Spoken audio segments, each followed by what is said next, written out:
लोगों का मानना है कि अगर हम एक प्रेग्नेंट महिला को हॉस्पिटल लेकर पहुंच जाएं तो डॉक्टर्स का फोकस सिर्फ सी सेक्शन पे ही रहता है। What is the difference between PCOS and PCOD? Mothers are asking us कि हमें तो कुछ नहीं हुआ, या बच्चियां भी पूछती हैं कि हमारी मम्मी कौन सी एक्सरसाइज करती थी, कौन सा जिम में जाती थी। आई पिल जैसी जो पिल्स हैं इनको लेना कितना हार्मफुल होता है और कितनी बार ये ली जा सकती है ये टैबलेट? मैडम हमने तो आईपिल खाई थी तो हमने सोचा कुछ नहीं होगा। It's not like that. I pill is only 80% effective, not 100%। कौन सी ऐसी चीजें करनी चाहिए आफ्टर प्रेगनेंसी कि वो अपनी बॉडी को एक नॉर्मल बॉडी बना सके बाद में? What is the role of nurses in gynaecologist life? What is the difference between IVF and surrogacy? मेरा क्वेश्चन और क्यूरियस क्वेश्चन है कि घर पे जो डिलीवरी होती है उसमें भी स्टिचेस लेने पड़ते हैं क्या? बच्चे का सिर इतना बड़ा होता है, राइट? वजाना में इतनी स्पेस तो नहीं होती कि वो आराम से उसमें से निकल जाए और कुछ हो भी नहीं। प्रेगनेंसी के दौरान सेक्स करना ठीक है?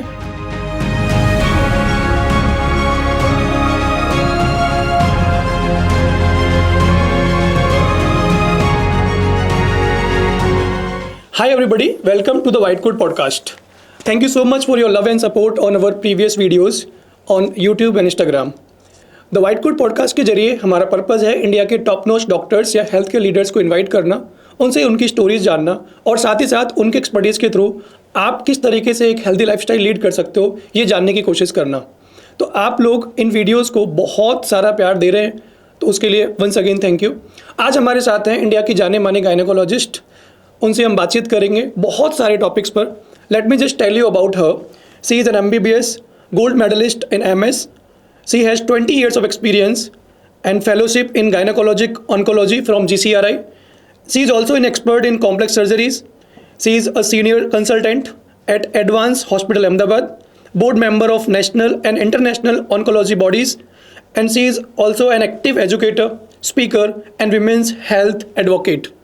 उनके बहुत सारे वीडियोस बहुत वायरल हैं यूट्यूब पे, आप जाकर देख सकते हो। And she is none other than Dr. Deepti Jain. So please welcome Dr. Deepti ma'am. How are you ma'am? Thank you Sachin for welcoming me, for allowing me in this show. Thank you. So let me just ask you few questions from the starting. So first of all, सबसे पहले तो आपकी journey से शुरुआत करेंगे। How it has been so far and क्यों gynaecology ही choose किया? स्टार्टिंग में टू बी वेरी फ्रैंक, गायनेक कैसा लगा? It's a very happy go branch. Child birth होता है, लुक्स फैसिनेटिंग कि एक न्यू लाइफ आती है, तो it looks very interesting. All those time पे पता नहीं था it's not just child birth, it has its own complications, challenges as well, but yes it's an interesting branch and definitely I am loving it. That is really wonderful. और आपने ना सिर्फ अपने field में बहुत सारे लोगों को अवेयर किया है, बल्कि जब हम ये रिसर्च कर रहे थे आपसे मिलने से पहले, तो बहुत सारे लोगों ने, इवन मेरे फैमिली में मेरी सिस्टर्स ने आपके बारे में काफ़ी बताया कि we have watched lot of videos. So we would love to know कि एक गायनेकोलॉजिस्ट का डे टू डे जो लाइफस्टाइल होता है वो कैसा होता है? शॉर्ट में बोलूँ तो just a busy one. Morning to evening कहाँ जाता है पता नहीं चलता, because we have regular OPDs, उसके बीच में सर्जरीज भी रहती हैं, and definitely normal delivery is something जो ना दिन के 12 बजे देखती है ना रात के 2 बजे देखती है। We can get work at any point of time, round the clock. Lately we have to be on our toes, we have to be ready, so definitely a busy one. किस तरीके से मैनेज करते हो personal life को, professional life को? I have a good team.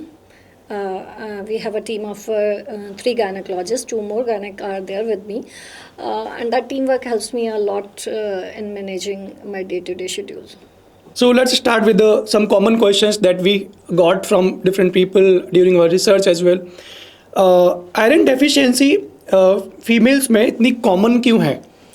Females में see every month a female is getting periods, हर महीने पीरियड्स आते हैं, तो there is a blood loss every month. 80 to 100 ml blood loss female में हर मंथ कहीं ना कहीं होता है। ये some females get more blood loss, bleeding ज़्यादा होती है पीरियड्स के दौरान, तो ब्लड लॉस ज़्यादा होता है, first thing. Secondly, females are not very considerate about their diet.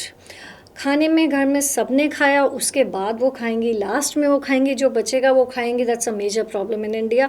तो डाइट डेफिशिएंट है और लॉसेस ज़्यादा हैं, इसलिए आयरन डेफिशिएंसी एनीमिया बहुत कॉमन है इंडियन फीमेल्स में। यानी कि एज यू सेड दैट कि they eat in the last, Yes. They wait for the other family members. Definitely क्यों ऐसा करते हैं? It's our culture. बच्चों का हो गया, हस्बैंड का हो गया, घर के बड़ों का हो गया, then our lady is going to think for herself. So Okay. that's how our Indian culture is. We are used to for that. Okay. So the very frequent asked question, आपको ये मिलता ही होगा question, what is the difference between PCOS and PCOD? See PCOD और PCOS की जहाँ तक बात है, पीसीओडी का फुल फॉर्म है polycystic ovarian disease and PCOS is polycystic ovarian syndrome.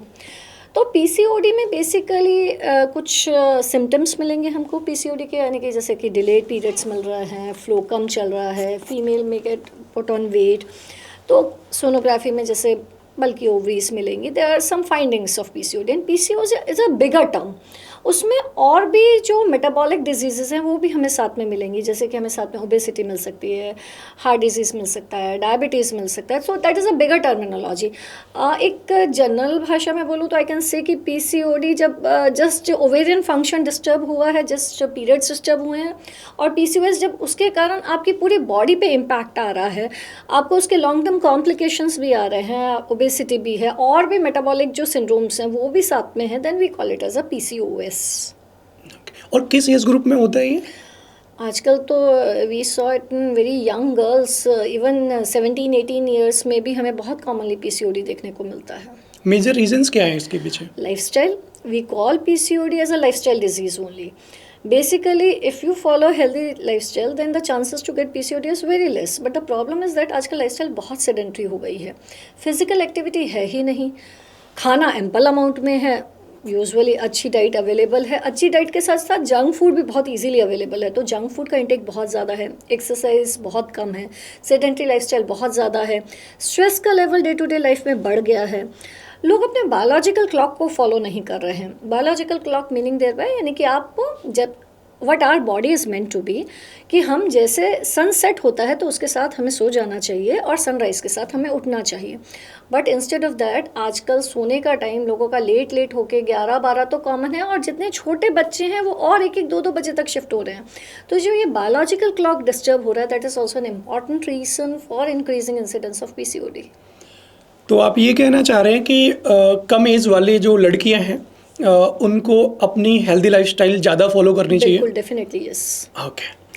बच्चे हमसे पूछते भी हैं कि आजकल even the mothers are asking us कि हमें तो कुछ नहीं हुआ, या बच्चियां भी पूछती हैं कि हमारी मम्मी कौन सी एक्सरसाइज करती थी, कौन सा जिम में जाती थी. तो उसका जवाब सिंपली ये है कि आपकी मम्मी ने पूरे घर का झाड़ू पोछा किया होगा, आपकी दादी या नानी ने 5 किलोमीटर दूर से पानी का मटका भर के उठा के लाने वाला काम किया होगा. बट आजकल क्या है, ऐसा कोई भी काम नहीं है. Nothing is there, everything is so easy, so simple. Science इतनी एडवांस कर गई है, चीज़ें इतनी आसान है करने के लिए, फिजिकल एक्टिविटीज़ करना एक्चुअली हो ही नहीं रही. So we really need to do some sort of exercise कि हमारे हार्मोन्स बैलेंस रहे. If I am not wrong, एक और डिसीज़ है, मे बी से रिलेटेड है, please explain it. Endometriosis. Endometriosis is a different entity. It's a hormonal imbalance disorder only. उसका incidence भी आजकल काफ़ी बढ़ रहा है.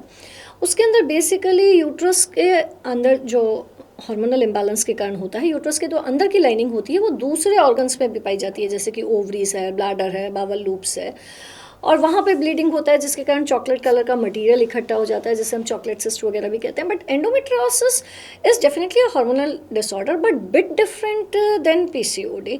एंडोमेट्रियोसिस हमें बहुत बार लीन एंड थिन लेडीज़ में भी मिलता है, जिनकी लाइफस्टाइल बिल्कुल हेल्दी है उनमें भी मिलता है. So they are bit different, but yes they are both are hormonal disorders, but the root cause is different in both. Recently I was attending one event. The doctor वो suggesting कि जब भी endometriosis जिस तरीके की बीमारी अगर हो जाती है उसका अगर हम इलाज करा लें तो क्या चांसेस होते हैं कि प्रेगनेंसी में इश्यूज आते हैं आगे चल के? देखिए, अगर इलाज आपने करा लिया है, ट्रीट हो गया है, तो डेफिनेटली प्रेगनेंसी रुक सकती है. बट एंडोमेट्रियोसिस पर से is an important cause for infertility. तो इलाज कराना एंडोमेट्रियोसिस का डेफिनेटली ज़रूरी है. Same with PCOD. पीसीओडी में कंसीव आप कर सकते हैं, लेकिन डेफिनेटली विद ट्रीटमेंट नेचुरली भी हो सकता है, लेकिन नेचुरली कंसीव करने के चांसेस थोड़े से कम होते हैं. यानी कि ट्रीटमेंट लें या फिर आप अपना लाइफस्टाइल पे बहुत अच्छे से फोकस करें तो नेचुरली भी हो सकता है. During your answer, you mentioned about cyst, right? या What is एंडोमेट्रियोसिस में सिस्ट है, देखिए ओवरी के अंदर कई तरह के सिस्ट मिलती हैं। सिंपल सिस्ट होती हैं, कुछ कॉम्प्लेक्स सिस्ट होती हैं। सिंपल सिस्ट में जैसे कि पानी की सिस्ट बनी हुई है, यानी कि ओवरी में एक फ्लूइड सा इकट्ठा हो गया, पानी जैसा मटेरियल इकट्ठा हो गया। कभी ब्लड जैसा इकट्ठा हो जाता है मटेरियल, जिसे हम हेमरेजिक सिस्ट कहते हैं। कभी कभी चॉकलेट कलर का मटेरियल का अमाउंट इकट्ठा हो जाता है सिस्ट के अंदर, तो उसे हम कहते हैं चॉकलेट सिस्ट या एंडोमेट्रियोमा। वो हमें एंडोमेट्रियोसिस में मिलती है। और कभी कभी सिस्ट मैलिग्नेंट भी हो सकती हैं, यानी कि कैंसरस भी हो सकती हैं। तो सिस्ट बहुत से बार पेशेंट घबरा भी जाते हैं, डर भी जाते हैं कि मैडम सिस्ट हो गया, अब हमारा क्या होगा। But some cyst are so simple. ऐसी सिस्ट होती हैं जो हर महीने बनती रहती हैं, पीरियड्स आते हैं चली जाती हैं, उन्हें हम फॉलिकुलर सिस्ट कहते हैं। सो सिस्ट किस वेराइटी की है, that is the most important thing. क्योंकि अगर सिंपल सिस्ट है, फॉलिकुलर सिस्ट है या हेमरेजिक इवन सिस्ट है, तो वो यूजुअली बनती रहेंगी, ठीक हो जाएंगी, या ज़्यादा है तो टैबलेट से ठीक हो जाएंगी, मेडिसिन से ठीक हो जाएंगी। पर चॉकलेट सिस्ट है या मैलिग्नेंट है तो डेफिनेटली सर्जिकल मैनेजमेंट की ज़रूरत आती है। ये क्वेश्चन का आंसर सुनने के बाद बहुत सारी लड़कियों को और फीमेल्स को अवेयरनेस मिलेगी। वैसे तो आपकी वीडियोस के थ्रू वो लेते रहते हैं, राइट? सो नेक्स्ट क्वेश्चन है, बहुत सारे कपल्स हैं जो क्वेश्चन हमें मिला है सोशल मीडिया के through, they are very active in their sexual life but still they are not able to conceive. देखिए, बच्चा होने के लिए, कंसीव करने के लिए there are lot many things which are important.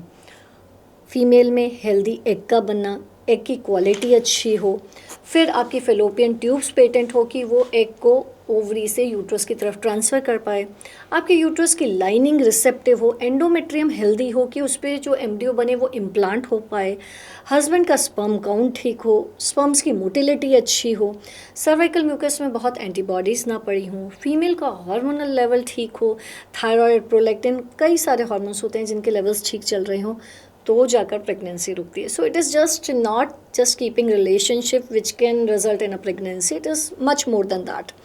So egg की क्वालिटी, स्पर्म की क्वालिटी, फेलोपियन ट्यूब्स की पेटेंसी, यूट्रस की लाइनिंग, हार्मोन्स का लेवल्स, बहुत सारी चीज़ें हैं। एंड किस कंडीशन में कपल्स आपके पास पहुंचते हैं? बहुत वैरायटी है। कुछ लोग इतने ज़्यादा फोकस्ड होते हैं इस चीज़ के लिए कि शादी करते ही हमारे पास भी आ जाते हैं कि हम अब प्लान कर रहे हैं, शादी को 2 महीना हुआ है पर हम प्री कंसेप्शनल काउंसलिंग के लिए आए हैं कि प्रेगनेंसी प्लान करें तो हमें क्या क्या लेना चाहिए। बट ऐसों का number two be very Frank काफ़ी कम है, 5% भी नहीं होते ऐसे पेशेंट्स। मेजॉरिटी पेशेंट्स थक हार के हमारे पास ज़्यादा आते हैं। साल हो गया, 2 साल हो गया, ट्राई कर रहे हैं पर प्रेगनेंसी नहीं रुकी। कुछ तो ऑलमोस्ट इतनी बड़ी बड़ी फाइल्स के साथ में आते हैं कि 8 साल हो गए, 10 साल हो गए, बेसिक टेस्ट कराए हैं, कुछ हो नहीं रहा, ट्रीटमेंट कराते हैं थोड़ा टाइम फिर छोड़ देते हैं। So variety of patients, majority come to us कि 2 साल हो गया, 3 साल हो गया ट्राई करते हुए बट रिजल्ट नहीं आ रहा है। ठीक है, तो एक क्वेश्चन बहुत ही इंटरेस्टिंग है। I mean people are very aware about it, उनको ऐसा लगता है। What is the difference between IVF and surrogacy? इसका डिफरेंस बताइए। देखिए, IVF और सरोगेसी में IVF एक स्टेप है, it's a step for IVF। See IVF normally infertility के पेशेंट्स में किया जा रहा होता है जब हस्बैंड वाइफ ट्राई कर रहे हैं, रिजल्ट नहीं आ रहा है। कॉमन कॉजेज़ होते हैं जैसे कि ट्यूब्स ब्लॉक पड़ी हैं या एग की क्वालिटी अच्छी नहीं है जिसके कारण डोनर एग यूज़ किया जा रहा है। बहुत से रीजंस होते हैं जिसके कारण IVF किया जाता है। IVF में फीमेल्स की ओवरी को स्टिमुलेट किया जाता है, उनमें से एग्स लिए जाते हैं, मेल का सीमन सैंपल लिया जाता है, आर्टिफिशियल मीडियम में एम्ब्रियोज बनाए जाते हैं और ग्रेजुअली उन एम्ब्रियोज को फीमेल के यूट्रस के अंदर ट्रांसफ़र किया जाता है, that is IVF। In vitro fertilisation यानी कि जो एम्ब्रियो बना है वो एक आर्टिफिशियल मीडियम में बना है, in vitro, right, that is IVF। What is surrogacy? Surrogacy is when female का वूम्ब ही रिसेप्टिव नहीं है, यानी कि एग तो बन रहा है, स्पर्म्स भी अवेलेबल हैं, लेकिन फीमेल का जो यूट्रस है वो इस कंडीशन में नहीं है कि वो प्रेगनेंसी को झेल सके या एक बेबी को वो डिलीवर कर सके। जैसे कि यूट्रस में कभी बड़े फाइब्रॉइड्स पड़े हैं, कभी लाइनिंग अच्छी नहीं है, इवन सिवियर एंडोमेट्रियोसिस पड़ा हुआ है जिसके कारण बार बार प्रेगनेंसी फेलियर्स आ रहे हैं। तो आईवीएफ किया जाता है, यानी कि हस्बैंड से स्पर्म लेके और वाइफ से एग लेके एम्ब्रियोस बनाए जाते हैं, पर उस एम्ब्रियो को एक डिफरेंट लेडी के अंदर के यूट्रस में ट्रांसफ़र किया जाता है. That is called as surrogacy, and that lady is called as a surrogate और a surrogate mother. So the fundamental meaning of all both of them you have explained really wonderfully. आजकल ये cases बढ़ क्यों रहे हैं?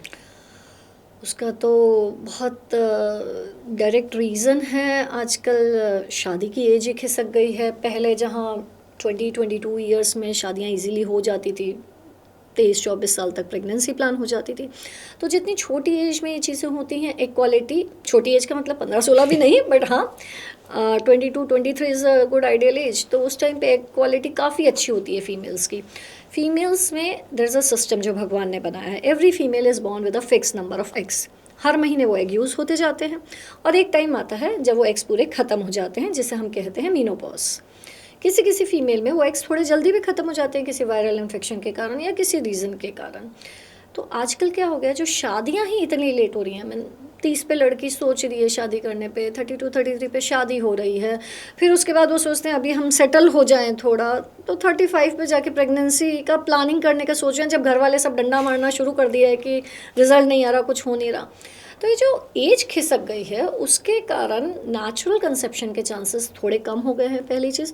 दूसरी चीज़ stress level बढ़ गया है. तीसरी चीज़ डिजीजेस जैसे कि पीसीओडी, एंडोमेट्रियोसिस, डेफिनेटली इनका इंसिडेंस बढ़ गया है बिकॉज ऑफ आवर लाइफस्टाइल. सो इन कारणों से डेफिनेटली आईवीएफ, सरोगेसी, ये सब चीज़ें बढ़ गई हैं. तो जिस तरीके से ये नंबर ऑफ केसेस बढ़ते चले जा रहे हैं, लोग लेट शादी कर रहे हैं और फिर फर्टिलिटी प्रॉब्लम देखा जा रहा है. तो क्या फिर ऐसा करना चाहिए किसी भी कपल को जो they are actually planning to get married, let's say कि कोई 6 महीने बाद शादी करने वाला है, 1 साल बाद शादी करने वाला है, प्लान कर लिया उन्होंने, तो उनको अपना फर्टिलिटी टेस्ट करा लेना चाहिए दोनों को? देखिए, it depends from person to person. Fertility test, if you are very keen कि नहीं आप जानना ही चाहते हैं सामने वाले की फर्टिलिटी, तो कुछ टेस्ट होते हैं जिनसे कि हम ये जान सकते हैं. बट आई वोंट रिकमेंड कि ऐसे फर्टिलिटी टेस्ट करा के फिर शादी की जाए. Life can not be that planned. आजकल ये एक प्रॉब्लम हो गया है. People want to plan everything. ज़िंदगी में सब कुछ प्लान करना चाहते हैं. ठीक है, शादी प्लान करके की जाती है, बच्चा भी. इवन पेशेंट हमारे पास आते हैं, बच्चा विंटर में होना चाहिए मैडम या समर में होना चाहिए और इस महीने में आना चाहिए. So life is not that planned.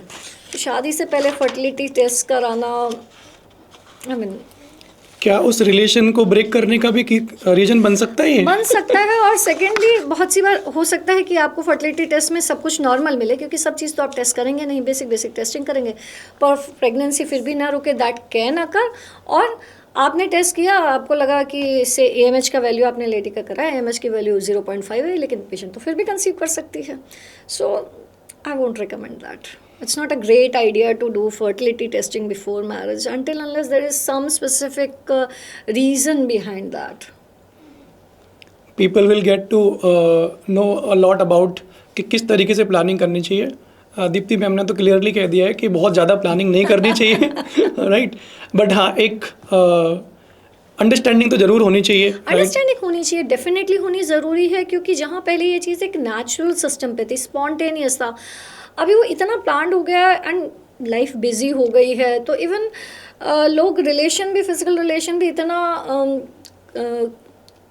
Regularly basis पे नहीं रख पा रहे हैं. सो डेफिनेटली थोड़ी नॉलेज होना ज़रूरी है.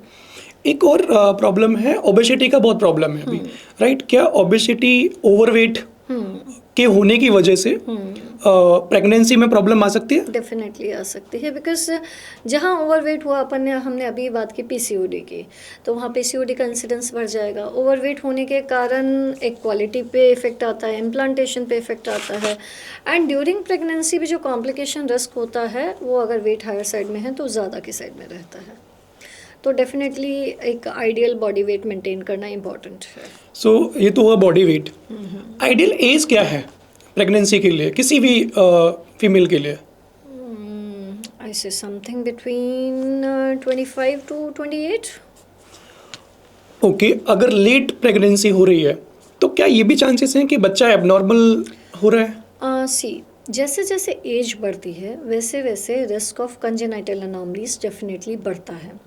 कंजेनाइटल एनोमली में बात करूं तो डाउन सिंड्रोम सबसे कॉमनेस्ट या जिसके बारे में लोगों को पता होता है वो एक एनोमली होती है। डाउन सिंड्रोम का risk at the age of 18 it is 1 in 600 and at the age of 42 it is 1 in 60, यानी कि 18 ईयर्स की एज पे अगर 600 फीमेल्स कंसीव करेंगी और बच्चा पैदा करेंगी तो उनमें से एक बच्चे को डाउन सिंड्रोम होने का रिस्क रहेगा, और 42 की एज पे यही रिस्क 60 में एक हो जाएगा, यानी कि 1 in 60 है, means 10 times the risk is going to increase. तो डेफिनेटली एज के साथ जो कंजेनाइटल एनोमलीज या जिसे हम जन्मजात विकृतियाँ कहते हैं उसका जो रिस्क होता है वो डेफिनेटली बढ़ता है। ठीक है, एक और कल्चर अभी सुनने को मिल रहा है बहुत ज़्यादा कि कुछ फीमेल जो है या फिर कपल कह लें, they are getting married but they don't want to have the child after 2 years और 3 years, राइट? वो चाहते हैं कि हम 5-6 साल बाद सेटल हो जाएं पहले, फिर उसके बाद बच्चा चाहिए हमें। बिल्कुल सही कह रहा है। और ये भी सुनने को मिला कि वो अपने एक्स को कहीं फ्रीज करवा देते हैं। हाँ, तो क्या ये जो प्रोसेस है ये यूजफुल है? देखिए, if you are very much strongly determined कि जैसे supposedly your age is touching near to, a females age is touching near to 35, you are getting married at 35 and उसके बाद आप भी और टाइम लेना चाहते हैं तो डेफिनेटली एग्स को फ्रोज़न कराना can be a good solution, because जैसे जैसे एज बढ़ेगी क्वालिटी डिटोरिएट होगी, काउंट्स भी कम हो जाएंगे। Not at very young age, I won't recommend. Even आजकल हमारे पास पेशेंट 27-28 साल के पेशेंट भी हमसे ये सवाल पूछते हैं, तो उनको हम लोग रिकमेंड नहीं करते, क्योंकि एट 27-28 अगर आप उसके बाद 4-5 साल भी लेते हो तो 32-33 पे भी इंसान अपने नेचुरली एग्स से प्लान ट्राई कर सकता है। बट येस, अगर आप काफ़ी लेट हो इस प्रोसेस में then one can think of no harm. एक और यहीं से क्वेश्चन मुझे समझ आ रहा है कि इन केस ये फ्रोजन एग्स हैं उस टाइम उतना इम्पैक्ट क्रिएट ना करें या कि यानी कि यूजफुल ना हो, इज देयर एनी चांसेस? हो तो सकता ही है कि फ्रोज़न एग आपके पड़े ज़रूर हैं लेकिन उनकी क्वालिटी इस टाइम ड्यूरेशन में ख़राब हो जाए, वो तो हो ही सकता है। तो उनकी एक्सपेक्टेशंस जो है वो पिछले आई मीन वो 5 साल से नहीं होता है, बिकॉज डेफिनेटली जो भी उसे प्रिजर्व करता है, कोल्ड चेन वगैरह मेंटेन करता है, but yes you never know. Okay, grossly में ज़्यादातर केसेस में सक्सेसफुली रहता है, ज़्यादातर में मेंटेन रहती है, but yes you never know. ये क्वेश्चन बहुत सारी फीमेल्स के लिए होगा और स्पेशली यंग गर्ल्स के लिए। इमरजेंसी पिल्स यानी कि अनवांटेड 72 या फिर आई पिल जैसी जो पिल्स हैं, इनको लेना कितना हार्मफुल होता है और कितनी बार ये ली जा सकती है ये टैबलेट? देखिए, आई पिल जिसको इमरजेंसी कॉन्ट्रासेप्टिव कहते हैं, सपोजिटली रिक्वायरमेंट है तो once a while one can take, but it should not be a regular basis thing. कुछ पेशेंट्स ऐसे हमारे पास आते हैं who are taking it every now and then, यानी कि हर दूसरे तीसरे महीने ले रहे होते हैं, तो that is definitely not at all recommended, क्योंकि ये आई पिल्स फिर आपके हार्मोन्स को भी डिस्टर्ब कर देती हैं। बट वंस अ वाइल लेना है, जैसे कभी साल में एक आधी बार इसकी ज़रूरत आ रही है, तो then it's okay, you can take it. Secondly, you can not rely on them 100% because उनकी एफिकेसी सिर्फ 80% है। जो मैकेनिज्म पे ये काम करती हैं वो ये ओव्यूलेशन को डिले करती हैं, अगर आपका ओव्यूलेशन हो चुका है तो वो काम नहीं करेंगे, इसीलिए इनका सक्सेस रेट 80% है। तो अगर आपने आई पिल ली है और पीरियड नहीं आया तो डेफिनेटली प्रेगनेंसी टेस्ट करना ज़रूरी है। That is really, I would say terrible, scary. Like क्योंकि कई बार हमारे पास पेशेंट्स आती है कि सीधे अनवांटेड प्रेगनेंसी जो कि 2-3 महीना हो गया and we ask why you didn't check. Patient कहते हैं कि मैडम हमने तो आई पिल खाई थी तो हमने सोचा कुछ नहीं होगा। It's not like that. I pill is only 80% effective, not 100%। तो काफ़ी लड़कियों को डर भी लगने वाला है इससे और लेकिन अवेयरनेस भी तो मिली। दे गॉट टू नो कि 80% ही इनके 80% डेफिनेटली। ओके, तो एक क्वेश्चन ये भी है कि सी सेक्शन अवॉइड करने के लिए, आई मीन प्रेगनेंसी जब है और बेबी बॉर्न होने वाला है, सी सेक्शन को अवॉइड करने के लिए क्या करना चाहिए?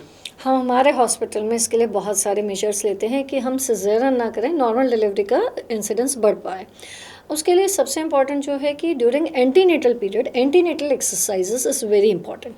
यानी कि प्रेगनेंसी के दौरान अगर आपकी प्रेगनेंसी में सब कुछ सही चल रहा है, कोई कॉम्प्लिकेशन नहीं है, then after 3 months we recommend कि एंटीनेटल एक्सरसाइजेस करनी चाहिए। उस एंटीनेटल एक्सरसाइजेस को जैसे हमारे हॉस्पिटल में तो हम लोग खुद से सेशंस लेते हैं, हमारे यहाँ ट्रेंड फिजियोथेरेपिस्ट होते हैं जो इस चीज़ के सेशन ले रहे होते हैं, जिससे कि जो मसल्स की फ्लेक्सिबिलिटी है वो अच्छी रहती है, नॉर्मल डिलीवरी होने के चांसेस बढ़ते हैं। सेकेंडली आपकी खुद की नॉलेज भी थोड़ा आपको रीड अबाउट करना चाहिए, थोड़ी खुद की नॉलेज भी रखनी चाहिए नॉर्मल डिलीवरी के लिए, हेल्दी लाइफस्टाइल फॉलो करना चाहिए, आपका वेट एक नॉर्मल रेंज में वेट हो तो अच्छा रहता है। ये चीज़ों का अगर आप ध्यान रखें। और सेकेंडली आजकल फीमेल्स सिजेरियन के लिए ऑप्ट क्यों ज़्यादा कर रही हैं, क्योंकि वो नॉर्मल डिलीवरी के पेन से डर जाती हैं। तो उस पेन से डरिए मत, क्योंकि पेनलेस डिलीवरी का भी एक ऑप्शन अवेलेबल होता है। हमारे यहाँ पे जैसे हम लोग रूटीनली एपिड्यूरल देते हैं नॉर्मल डिलीवरी अगर किसी को पेनलेस करानी है। तो एक तो पेन से डरना नहीं है क्योंकि पेनलेस का ऑप्शन है, एंटीनेटल एक्सरसाइजेस रेगुलरली करनी है, लाइफस्टाइल हेल्दी फॉलो करना है। इन चीज़ों का ध्यान रखें तो डेफिनेटली नॉर्मल डिलीवरी होने के चांसेस अच्छे रहते हैं। एक क्वेश्चन बहुत सारे लोग पूछते हैं और I would love to know this answer. लोगों का मानना है कि अगर हम एक प्रेग्नेंट महिला को हॉस्पिटल लेकर पहुंच जाएं जब बेबी बर्थ होने वाला है या डिलीवरी होने वाली है, तो डॉक्टर्स का फोकस सिर्फ सी सेक्शन पे ही रहता है। ये मिथ है क्या है, इसके बारे में जरा अवेयर करें लोगों को। चलो आज डेफिनेटली मैं भी बताना चाहूँगी कि ये तो सच है कि सिजेरियन का रेट बढ़ गया है, आजकल सिजेरियन ज़्यादा होते हैं, नॉर्मल डिलीवरी हमें कम देखने को मिल रही है। पर ऐसा क्यों हो रहा है? क्यों हो रहा है, उसके पीछे कई रीजंस हैं। ऐसा नहीं है कि डॉक्टर को हमेशा सिजेरियन में इंटरेस्ट होता है। नॉर्मल डिलीवरी आसान है, हमें नर्सिंग स्टाफ भी करा देती है। अगर सिजेरियन करना है तो मुझे करना है, मेरे एफर्ट्स उसमें जा रहे हैं। नॉर्मल डिलीवरी तो ईजी प्रोसेस है, ऑटोमेटिकली हो रहा है, बच्चा कैच ही करना है और नीचे थोड़े से स्टिचेस लगाने हैं, दैट्स ऑल, हो गया काम पूरा। पर नॉर्मल डिलीवरी के कंपैरिजन में सिजेरियन आजकल बढ़ रहा है क्योंकि कॉम्प्लिकेशंस जो हैं वो थोड़े हमें ज़्यादा मिलते हैं, मैटरनल कॉम्प्लिकेशंस, बिकॉज जो एज ग्रुप है वो खिसक गया है। आज भी अगर आप देखेंगे तो गांवों में या पेरिफेरल एरिया में नॉर्मल डिलीवरी ज़्यादा होती है क्योंकि वहाँ पे जो एज ग्रुप है वो छोटा एज ग्रुप है। वहाँ पे पेशेंट होता है गाँवों में आप देखेंगे तो 23-24 साल का। We are getting average age जो हमारे पेशेंट्स की है वो 30+ आती है हमारे पास, 32, 33। तो उस एज ग्रुप में जो पेल्विक मसल्स की फ्लेक्सिबिलिटी होती है वो इतनी बचती ही नहीं है, पहली चीज़। दूसरी चीज़, और जो कॉम्प्लिकेशंस होते हैं यानी कि प्रेगनेंसी के दौरान बीपी बढ़ना या शुगर लेवल्स बढ़ना, वो भी एज के साथ बढ़ने लग जाते हैं। तीसरी बहुत ही इंपॉर्टेंट चीज़, जब पेशेंट हमें ये कह देता है मैडम हमें तो 1% भी रिस्क नहीं चाहिए। अब डेफिनेटली अगर लेबर पेन्स हो रहे हैं, नॉर्मल डिलीवरी है, तो कॉन्ट्रैक्शंस आएंगे ही आएंगे और उन कॉन्ट्रैक्शंस को बच्चे को झेलना पड़ेगा ही। पहले के ज़माने में 6-7 बच्चे होते थे, एक आधी मोर्टेलिटी भी होती थी, एक्सेप्टेबल था। आजकल मांड इंसान 1 या 2 बच्चा प्लान करते हैं, 1 या 2 बच्चे में वो definitely they can not afford कि उस एक बच्चे में कोई भी उन्हें रिस्क चाहिए नहीं होता। तो जब पेशेंट हमें सामने से बिल्कुल ऐसा कहता है मैडम 1% भी रिस्क नहीं चाहिए, तो फिर सिजेरियन के अलावा हमारे पास ऑप्शन नहीं बचता है। वो एक इम्पॉर्टेंट रीज़न हो गया। कुछ पेशेंट्स हमारे पास डायरेक्टली सिजेरियन के लिए ऑप्ट करते हैं कि हमें पेन चाहिए ही नहीं, हम ना कोई इमरजेंसी नहीं चाहते कि हमको आधी रात को आना पड़े या ऐसा कोई भी ड्रामा हमें चाहिए ही नहीं। हम इलेक्टिव मुहूर्त से, एक और चीज़ व्हाट आई सेड कि planned, everything is so planned कि हम चाहते हैं कि हमारा बच्चा इस मुहूर्त में पैदा हो। तो वो जो मुहूर्त है नॉर्मल डिलीवरी में हमारा बहुत कंट्रोल नहीं होता कि हम इसी टाइम पे नॉर्मल डिलीवरी कराएं, वो तो ऊपर वाले की देना, जब एग्जैक्टली आ जाएगा तब आ जाएगा। सिजेरियन में थोड़ी प्लानिंग पॉसिबल होती है कि जब पेशेंट हमें जो डेट और टाइम देते हैं तब हम बेबी डिलीवर कर पाते हैं। तो कुछ लोगों में ये भी एक रीज़न होता है कि वो एक उसी पर्टिकुलर डेट और टाइम पे बच्चा चाहते हैं, तो सिजेरियन का रेट बढ़ जाता है। सो कई रीजंस हैं जिसके कारण, और एक सबसे important reason, physical activity females में बहुत कम हो गई है। पहले के जहाँ आपकी मम्मी, दादी या नानी की फ़िज़िकल एक्टिविटी बहुत ज़्यादा थी आपके कंपैरिजन में, लेडीज़ घर का झाड़ू पोछा कर रही होती थी, दूर से पानी भर रही ला रही होती थी, कुछ लेडीज़ खेती बाड़ी का काम कर रही होती थी, कुछ भी कहो फ़िज़िकल एक्टिविटी अच्छी खासी थी। आजकल छोटे छोटे घर होते हैं, घर भी क्या फ्लैट्स होते हैं आधों के, तो जिसका काम भी कितना सही होता है, उसमें भी support system most of the लोगों के पास अवेलेबल होता है। तो टेक्निकली फ़िज़िकल एक्टिविटी है कितनी? फ़िज़िकल एक्टिविटी है ही नहीं। फ़िज़िकल एक्टिविटी नहीं है और अगर आप एक्सरसाइजेस भी नहीं करें तो पेल्विक फ्लोर्स के मसल्स की फ्लेक्सिबिलिटी, स्ट्रेचेबिलिटी वो तो बचेगी ही नहीं।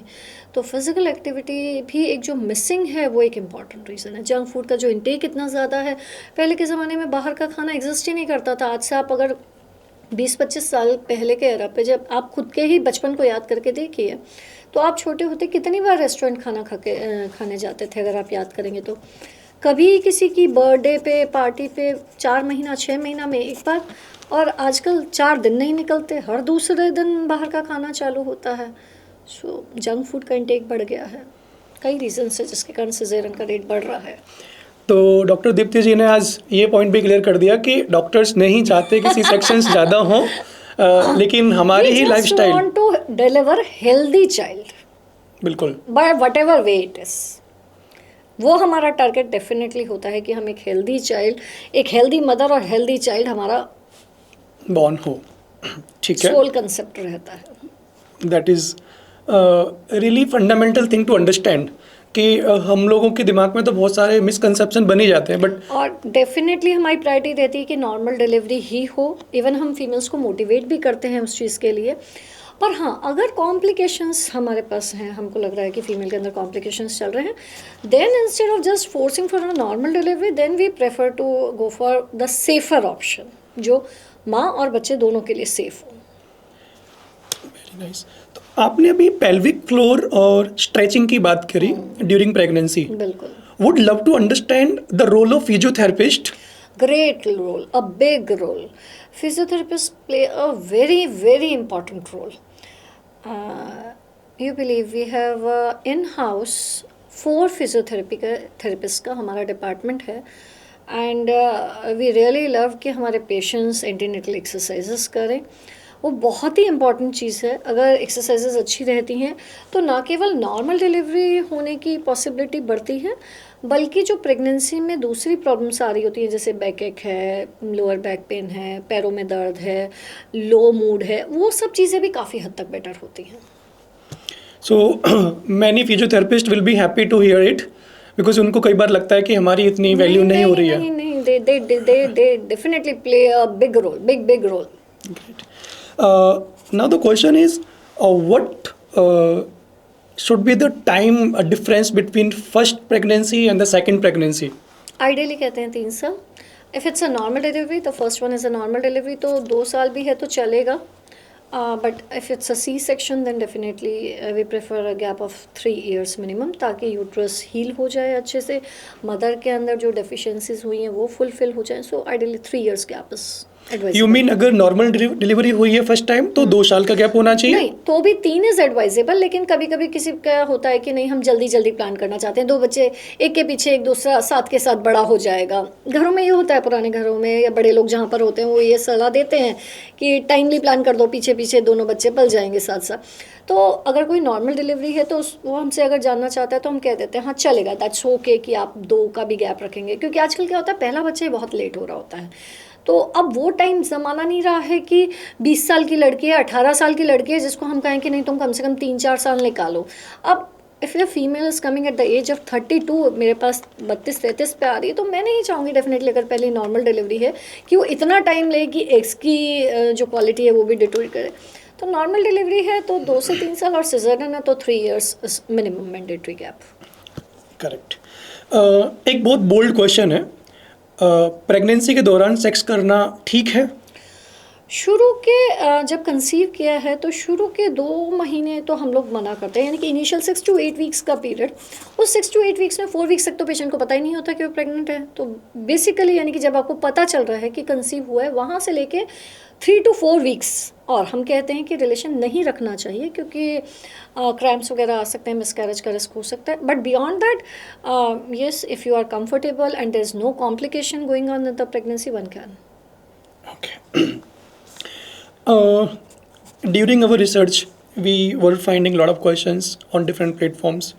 एक क्वेश्चन ये भी है कि जो फीमेल्स बिफोर मैरिज स्मोकिंग करती हैं या फिर अल्कोहल कंज्यूम करती हैं, तो क्या उनको प्रेगनेंसी के दौरान कॉम्प्लिकेशंस आते हैं? स्मोकिंग और अल्कोहल, अगर इट्स सी अल्कोहल का drinking, if it's a social one कि वंस अ वाइल है, दैन इट इज़ ओके। जैसे महीने में सिर्फ 1 या 2 बार हो रहा है, स्मॉल क्वांटिटीज़ हैं, तो डेफिनेटली मैटर नहीं करता। But if someone is a regular drinker या स्मोकिंग भी डेली बेसिस पे है और गुड अमाउंट है, तो डेफिनेटली जो वेस्कुलरिटी होती है पेल्विक ऑर्गन्स की, उस पर अफेक्ट पड़ता है, फर्टिलिटी इम्पेयर होती है, डेफिनेटली यस। पर इसको कूल समझ के बहुत No, सारी no, no, females not at all. It's not cool. It's not at all cool, dear. They don't think about their future, right? It's probably the peer pressure, you can say. And जो बाद में pressure आता है उसका क्या? तब का तब देखेंगे वैसा वाला. ओके, ठीक है. सो प्रेगनेंसी में लाइफस्टाइल और केयर क्या करना चाहिए? I have 3 to 4 questions. Number 1, best and worst food क्या है? Best food, walnuts. I'll count as because they have omega fatty acids, DHA, जो बच्चे के ब्रेन ग्रोथ के लिए, प्रोटीन भी है, अच्छे वाले फैट्स भी हैं, बच्चे के ब्रेन ग्रोथ के लिए बहुत ही अच्छे. Nuts are basically power packs. So walnuts को मैं नंबर 1 पे काउंटिंग दूंगी. एक स्मॉल चीज़ अगर आप मुझसे पूछें. अदर एग्जांपल्स में यस, ग्रीन वेजिटेबल्स है, पालक, अनार, सेब, बीट, ये आयरन रिच सोर्सेस मैंने जो बताए ये हैं डाइट के अंदर. स्प्राउट्स भी अच्छे रहते हैं. डेयरी प्रोडक्ट्स आर ग्रेट, उसमें B12 भी रहता है, प्रोटीन भी रहता है. नंबर 2, योगा या फिर जिम क्या करना चाहिए? जो आपको अच्छा लगे, आप जिसके साथ कंफर्टेबल हो, आपने पहले से जो किया हो. सी अगर आप शुरू से एक जिम लवर हो तो डेफिनेटली आप जिम ही जाना पसंद करोगे, definitely. But you need to, whatever you are doing, इधर योगा और gym, you need to modify it during the pregnancy because there are some exercises which are safe and some are not. So जो कुछ भी आप कर रहे हैं under एक सुपरविजन के अंडर कीजिए. जी बिल्कुल. ड्यूरिंग प्रेगनेंसी कोई भी जो फीमेल्स पार्लर जाती हैं तो वहाँ पे बहुत सारे प्रोडक्ट्स वो यूज़ करती हैं अपने फेस के लिए, ब्यूटी सेशंस के लिए जाती हैं. टॉपिकल एप्लीकेशन होता है, लोकल एप्लीकेशन होता है, ग्रॉसली सेफ होते हैं. फिर भी अगर कुछ नया ट्राई कर रही हैं जैसे कि हेयर कलर वगैरह है या कोई केमिकल स्किन पे यूज़ करने हैं, तो हम कहते हैं कि शुरू के 3 महीने छोड़ दो because that is the time for the organ formation of the baby. First trimester शुरू के 3 महीने छोड़ के उसके बाद ठीक है भले करा सकते हो, it's okay, one can.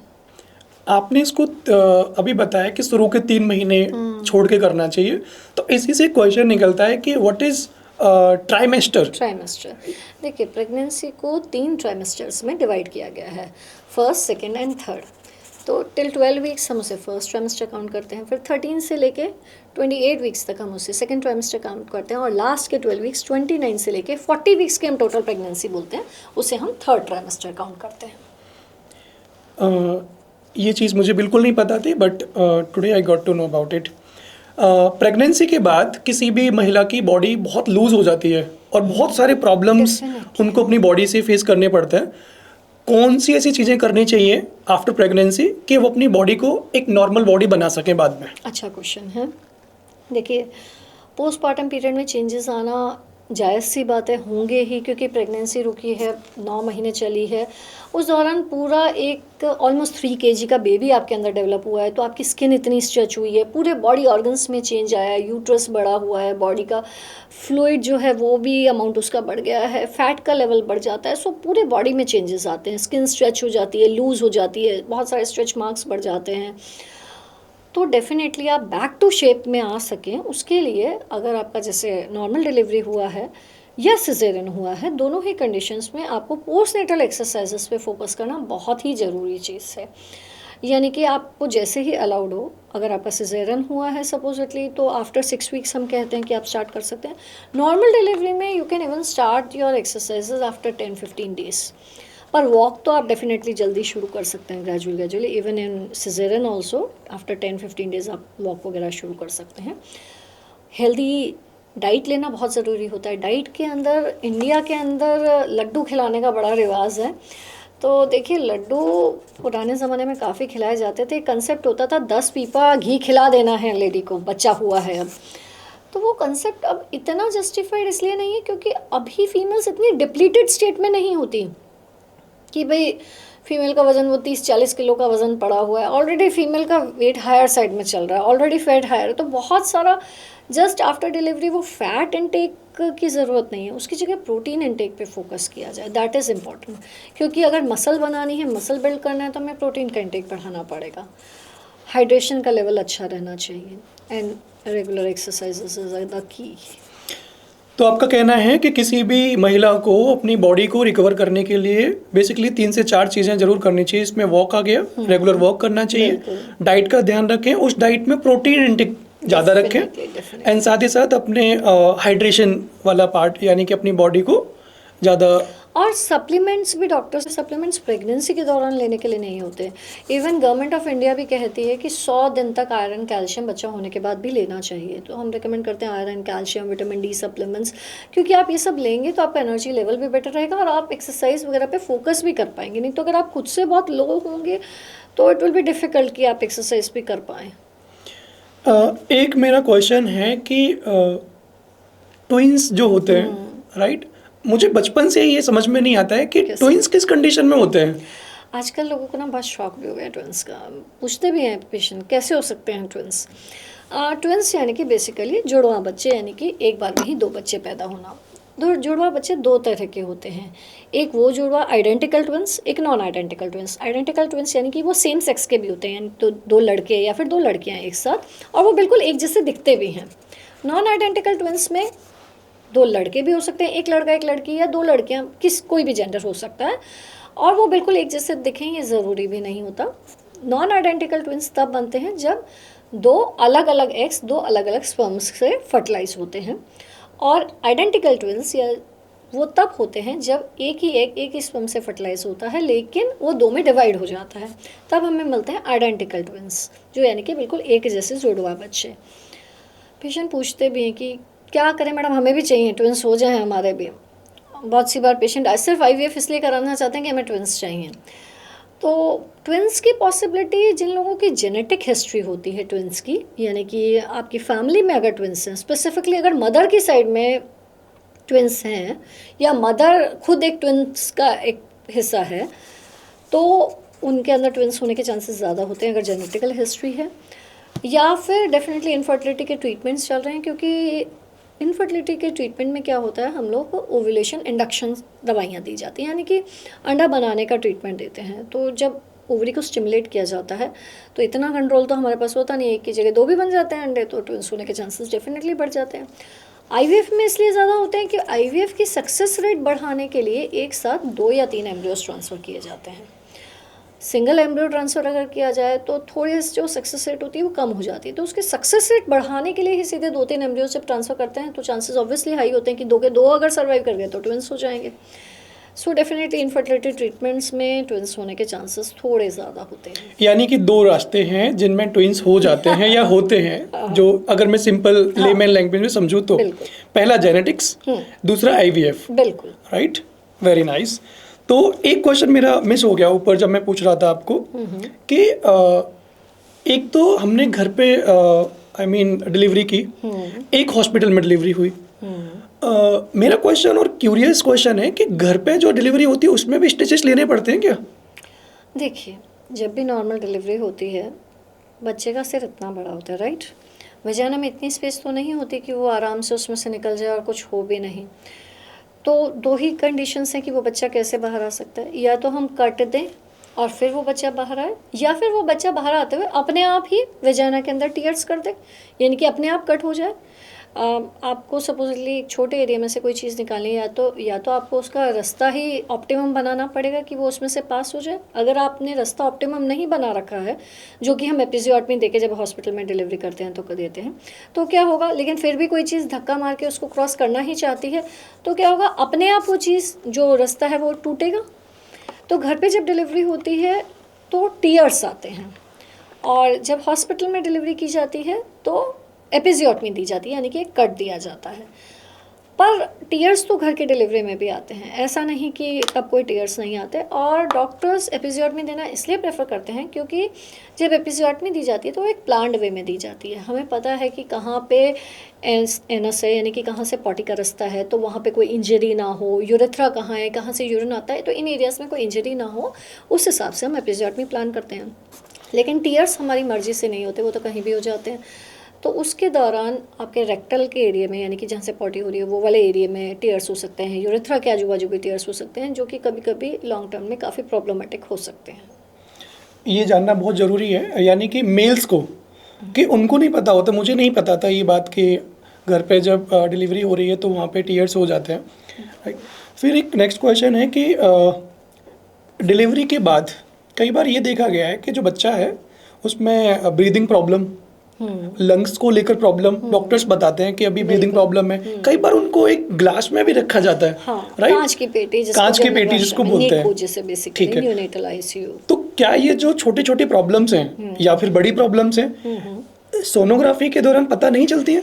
Sonography के दौरान हम लोग का ग्रोथ जान सकते हैं, थोड़ी बहुत एनॉमलीज के बारे में जान सकते हैं, बच्चे के चारों तरफ पानी कितना है वो जान सकते हैं, पर हम ये नहीं जान सकते कि उसके जैसे कि रखना क्यों पड़ता है नीकू में या कांच की पेटी में, जो आपने पूछा। अगर सपोजिटली बच्चा टाइम से पहले ही पैदा हो रहा है, सपोजिटली लंग्स मैच्योर ही नहीं हुए, 9th मंथ अभी लगा ही नहीं और उससे पहले ही बच्चे का जन्म हो रहा है, तो उसके लंग्स मैच्योर ही नहीं होंगे। तो सोनोग्राफी में आप भले आपको दिखेगा सब कुछ नॉर्मल, लेकिन क्योंकि ड्यूरेशन ही इतना नहीं हुआ तो लंग्स मैच्योर ही नहीं है। कभी कभी नॉर्मल डिलीवरी के दौरान काफ़ी देर तक बच्चा फंसा रहता है, तो उसको ऑक्सीजन सप्लाई ढंग से नहीं मिल रहा होता है, तो जो ये ब्रीदिंग प्रॉब्लम है ये आती है, उसके कारण बच्चे को नीकू में रखना पड़ता है। तो देयर आर मेनी रीजंस, तो नीकू में रखने के कई रीजंस होते हैं जिसके कारण कि रखना पड़ रहा है।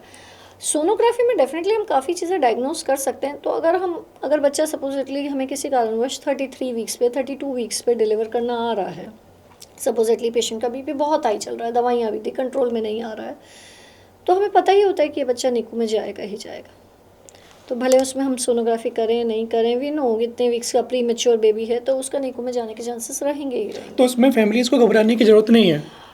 आजकल नीकूज़ काफ़ी एडवांस हो गए हैं, तो उसमें इतना घबराना नहीं चाहिए, क्योंकि नीकू में नहीं रखें, बाहर रखें और फिर बच्चे का सैचुरेशन जो SpO2 है वो डिप करे, तो वो बल्कि एक रिस्की चीज़ हो जाती है। हाँ, ज़रूरत नहीं है तो डेफिनेटली नीकू में नहीं डालना है। नीकू में 5% से भी कम बच्चे ही होते हैं जो नीकू जाते हैं। 95-97% बच्चों को नीकू की ज़रूरत फ्रैंकली स्पीकिंग नहीं आती है, हॉस्पिटल डिलीवरीज में तो नहीं आ रही होती है। There is one more question कि कुछ लेडीज़ हैं जो वर्किंग फीमेल जो हैं, उनको इन सब चीज़ों के बारे में उतनी अवेयरनेस नहीं होती है। बेबी हो गया है लेकिन ब्रेस्ट फीडिंग का प्लेसमेंट सही नहीं होता है कई बार। Latching is a big task. हाँ, पहले के ज़माने में जो जॉइंट फैमिलीज होती थी तो बहुत ही एक अच्छा कल्चर था।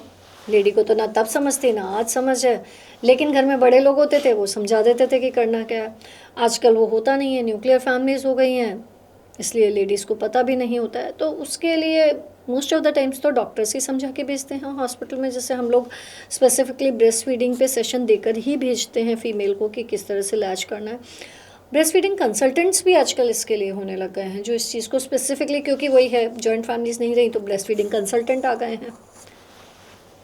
तो ये बहुत इम्पोर्टेंट बात है, क्योंकि जो गर्ल्स हैं जो अब तक कामकाज में लगी रही फैमिली में, इन सब चीज़ों के जो कामकाज में नहीं भी लगी रही है ना, उनको भी नहीं पता होता है, because they are not experienced.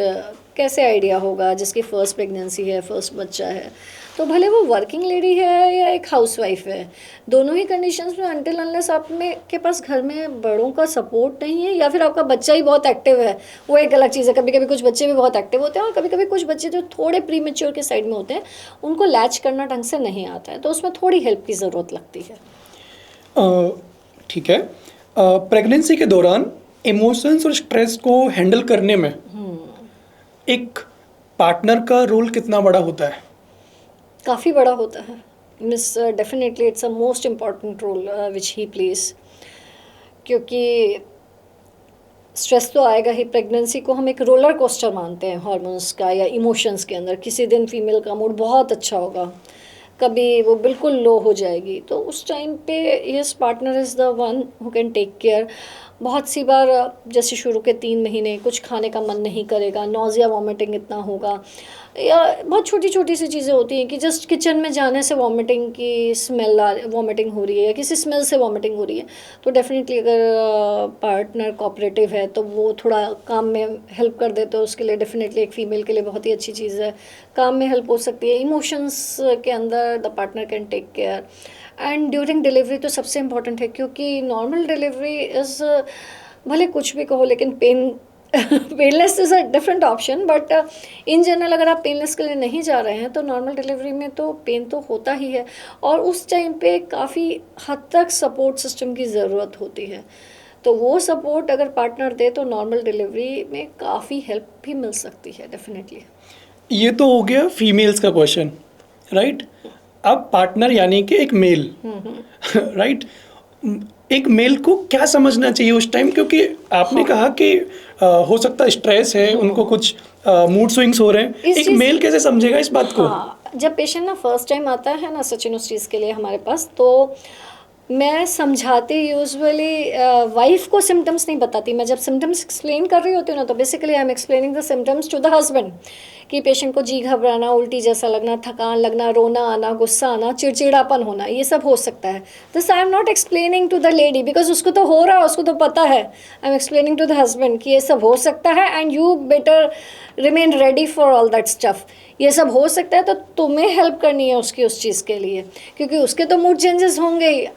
Husband को समझना है कि उस चीज़ में उसको कैसे डील करना है। खाने का मन नहीं करेगा, लेकिन खाना भी ज़रूरी है। बनाने का ही मन नहीं कर रहा तो बेचारी लेडी खाएगी कहाँ से? कोई उसको बना के खिला देगा तो डेफिनेटली वो कुछ खा भी लेगी। एक्सरसाइज करना, प्रेगनेंसी है, कभी मूड भी बहुत लो है, एनर्जी लेवल है नहीं, एक्सरसाइज कहाँ से करे? और हम कहे जा रहे हैं नॉर्मल डिलीवरी के एक्सरसाइज करो, पर कोई अगर साथ में है, हस्बैंड कहे चलो वॉक करने चलते हैं, तो चीज़ें आसान हो जाती हैं थोड़ी। Very nice. तो यहाँ से एक क्वेश्चन ये भी अराइज होता है कि मेल्स तो इतने अवेयर नहीं होते इस बारे में, right? Do you think lack of sexual health education specially boys के लिए, बॉयज़ को स्कूल के टाइम पे ये पढ़ाया नहीं जाता है, तो इसकी वजह से जो महिलाएं हैं अपने इमोशंस को उतने अच्छी तरीके से एक्सप्रेस नहीं कर पाती उनके सामने, और वो दे सफर इन साइलेंस? हाँ, एक्सप्रेस करें भी तो वो समझते नहीं हैं, so definitely they do. So health यानी कि हाँ, sexual health education should be definitely should be integral part of our education system, right? Yes, yes. Okay. So, as you said that during pregnancy, there is a big role of physiotherapist. एक question और है, what is the role of nurses in gynecologist life? Very important, very very important, crucial part they play because normal delivery के अंदर it's a nursing staff जो काफ़ी हद तक patient को सपोर्ट देता है, पूरे टाइम उसको हेल्प करता है कि वो नॉर्मल डिलीवरी के लिए फोकस रहे। नॉर्मल डिलीवरी के दौरान बहुत सी बार लेडीज़ गिव अप करने लग जाती हैं, तो वो हमारा स्टाफ ही होता है जो पेशेंट को समझाता रहता है कि नहीं, थोड़ा सा टाइम है, थोड़ी सी देर, और ड्यूरिंग जो लेबर है उसके दौरान भी उसको बकअप करना कि वो थोड़ा और ज़ोर लगाए, डिलीवरी हो पाए। तो नर्सिंग स्टाफ का तो एक्सेलेंट, मीन्स मैं कहूँगी डॉक्टर से ज़्यादा इंपॉर्टेंट रोल है।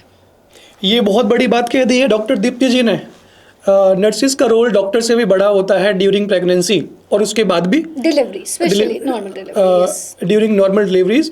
मैं चाहूँगा, क्योंकि हमने बहुत सारे नर्सिस को ट्रेन किया है इन the last couple of years, right, और हम उनको सिखाते भी हैं कि द इम्पोर्टेंस ऑफ कम्युनिकेशन, और उनका रोल जब ये होता है तो आज उनको बहुत खुशी होगी ये सुन के कि एक रिनाउंड डॉक्टर उनके इम्पोर्टेंस के बारे में बात कर रहे हैं। देखिए, डॉक्टर जाएगा राउंड पे, डॉक्टर चेकअप करेगा, फिर उसके बाद वो अपने चैम्बर में आके बैठ जाएगा, लेकिन उस बीच में जो 2-2 घंटे के राउंड्स हैं, उसके बीच में पेशेंट के पास वो नर्सिंग स्टाफ ही है, वो ही है जो उसको पकड़ के रख रहा है कि नहीं, नॉर्मल डिलीवरी ही करानी है, गिव अप नहीं करना है, थोड़ी सी देर और, थोड़ी सी देर और, बार बार उसे समझाना। काफ़ी हद तक नर्सिंग स्टाफ का बहुत ही इंपॉर्टेंट रोल रहता है। Very nice. बहुत सारे नर्सिंग प्रोफेशनल्स जो हैं आज बहुत खुश होंगे ये सुन के कि डॉक्टर दीप्ति ये बात बोल रही हैं, क्योंकि डॉक्टर दीप्ति को लाखों लोग सुन रहे हैं, करोड़ों लोग सुन रहे हैं। मैंने ये भी देखा है कि many of your videos are they have the crores of views, तो उनको बहुत खुशी होगी। Now we are moving ahead. किसी भी महिला को कौन से ऐसे चेकअप्स हैं या स्क्रीनिंग्स हैं जो रेगुलरली करवाते रहना चाहिए? सी फीमेल्स के अंदर जो रेगुलर चेकअप्स हम कहते हैं, सेक्सुअली एक्टिव फीमेल है बियॉन्ड 21 ईयर्स ऑफ एज, तो हम कहते हैं पैप्समियर एक ऐसा टेस्ट है जो फीमेल्स को डेफिनेटली कराना चाहिए, initially every yearly and then every 3 yearly. Pap smear जो टेस्ट है ये बच्चेदानी के मुंह के कैंसर को डिटेक्ट करने के लिए किया जाता है, सर्वाइकल कैंसर जिसे कहते हैं। It is very common cancer in Indian females. Breast cancer और सर्वाइकल कैंसर और 2 इम्पॉर्टेंट कैंसर्स हैं इंडियन फीमेल्स के अंदर। तो उसको ये टेस्ट प्री कैंसरस स्टेज पे डिटेक्ट कर सकता है। बहुत बड़ी चीज़ है कि किसी चीज़ को आप उसके डेवलपमेंट से पहले ही पिकअप कर लो, यानी कि कैंसर अभी हुआ नहीं है, सिर्फ प्री कैंसरस स्टेज है, हम उस टाइम पे भी उसको डिटेक्ट कर सकते हैं। तो pap smear is a very very important test जो फीमेल्स को कराना चाहिए। एंड इट इज़, एक और चीज़ मैं समझा दूँ, it is not a blood test नहीं है ये, कि बहुत सी बार फीमेल्स पैथ लैब में जाकर जस्ट पैप स्मीयर कराना चाहती हैं। So it the sample has to be taken by gynaecologist herself, because sample proper होगा तो ही रिपोर्ट प्रॉपर आएगी उसकी। Pap smear is important test. Routine में अदर टेस्ट में अगर आप मुझसे पूछें तो ब्लड प्रोफाइल के अंदर जैसे हार्मोन्स का टेस्टिंग है, थायराइड है, हीमोग्लोबिन है, प्रोलैक्टिन हार्मोन है, there are many test, sugar levels हैं, जो रूटीन टेस्ट किसी में भी कराने चाहिए, जो मेल्स में कराने चाहिए वो फीमेल्स में भी कराने चाहिए। एक सोनोग्राफी भी एक इम्पॉर्टेंट चीज़ है जो फीमेल्स को करानी चाहिए अपने यूट्रस और ओवरीज की हेल्थ के बारे में जानने के लिए। That is also important. यानी कि ये जो टेस्ट हैं जो आपने बताया ये रेगुलरली करा लेने चाहिए, बिल्कुल। राइट। इसी में से जब हम टेस्ट की बात कर रहे हैं, स्क्रीनिंग की बात कर रहे हैं, तो एक और है जिसको हम बोल रहे हैं व्हाट इज HPV वैक्सीन, और इसका इम्पोर्टेंस क्या है? I really like this question because HPV vaccination आजकल बहुत ही इम्पॉर्टेंट वैक्सीन है। जो मैंने आपको अभी जिस पैप स्मीयर टेस्ट के बारे में बताया वो सर्वाइकल कैंसर के डिटेक्शन के लिए किया जाता है, और जो ये HPV वैक्सीन है ये सर्वाइकल कैंसर के प्रिवेंशन के लिए है। जो बच्चेदानी के मुंह का कैंसर है, यूट्रस के जो नीचे वाला पार्ट होता है ना, उसे हम सर्विक्स कहते हैं, यानी कि बच्चेदानी का मुंह, उसके कैंसर के प्रिवेंशन के लिए ये वैक्सीन होती है HPV वैक्सीन। क्योंकि ये जो कैंसर होता है ये HPV वायरस से होता है, ह्यूमन पेपिलोमा वायरस से। तो ये वैक्सीन इसी को प्रिवेंट करने के लिए रहती है। इसमें 14 ईयर्स की एज से कम एज में दी जाती है, तो इसकी 2 डोजेज़ लगती हैं, but if you are beyond 14 years of age then 3 doses are needed. And इसकी एफिकेसी हम ऑलमोस्ट 80 to 90% कहते हैं। Ideal age is 11-12 years of age, लेकिन बहुत सी फीमेल्स हम देखते हैं जिनका इस एज में ये वैक्सीन नहीं लगी होती है। 2 कारण हैं, क्योंकि एक तो पहले के ज़माने में इसकी अवेयरनेस ही नहीं थी। ये वैक्सीन बहुत पुरानी वैक्सीन नहीं है, न्यूली इवॉल्व वैक्सीन है, पिछले 15-20 साल से तो हम दे रहे हैं रेगुलरली, बट हाँ पहले लोगों को इसके बारे में पता ही नहीं था, तो 11-12 साल की उम्र में बच्चों को लगी नहीं है। तो आज के डेट में जो 25-30 साल वाली फीमेल्स हैं उनमें से बहुत सारी ऐसी फीमेल्स हैं जिनके नहीं लगी होती। सेकेंडली थोड़ी कॉस्टली वैक्सीन है, तो गवर्नमेंट प्रोटोकॉल्स में अभी तक गवर्नमेंट के जो इम्यूनाइजेशन शेड्यूल है उसके अंदर गवर्नमेंट सप्लाई में ये अभी तक नहीं है। होपफुली गवर्नमेंट इसको अवेलेबल कराए। थर्डली इसको हम 45 ईयर्स की एज तक दे सकते हैं, ऑल्दो हम जिसको जितना लेट देते हैं उतनी इसकी एफिकेसी कम हो जाती है, जितनी हम इससे छोटी एज में, यानी कि आइडियल एज इज़ 11-12, लेकिन ठीक है कि आप 14, 15, 20 जितने पे भी दे रहे हैं उतनी इसकी एफिकेसी ज़्यादा रहती है। It's a very very important vaccine for females. आपने कहा कि ये बहुत महंगी वैक्सीन है, क्या चार्जेस होते हैं इसके? ब्रांड नेम्स की बात करूँ तो ये गार्डासिल 4 और गार्डासिल 9 2 वेराइटीज़ की आती हैं। एक वैक्सीन ऐसी होती है जो 4 वायरसेस के अगेंस्ट काम करती है, और दूसरी वाली है जो 9 वायरसेस के अगेंस्ट काम करती है। तो जो 4 वायरसेस के अगेंस्ट काम कर रही है वो रफली 4 to 5,000 की आती है, और जो 9 वायरसेस के अगेंस्ट काम कर रही है वो रफली 10-11,000 की आती है सिंगल डोज। एंड ऐसी अगर आपकी 14 से कम की एज है तो 2 डोजेस लगेंगे, और मोर देन 14 तो 3 डोजेस लगेंगी। तो डेफिनेटली थोड़ी कॉस्टली है इन इंडियन सर्कमस्टांसेस। तो क्या गवर्नमेंट को ये फ्री कर देनी चाहिए? आई होप गवर्नमेंट इसका नियर फ्यूचर में कुछ ना कुछ डेफिनेटली करेगी, कि जैसे कि बाकी वैक्सीन्स अवेलेबल हैं वैसे ही एक दिन ये भी वैक्सीन ज़रूर अवेलेबल होगी गवर्नमेंट उसमें भी। जी, गट हेल्थ का रिप्रोडक्टिव हेल्थ से क्या रिलेशन है? बहुत गहरा संबंध है। लोगों को लगता है कोई फ़र्क नहीं पड़ता।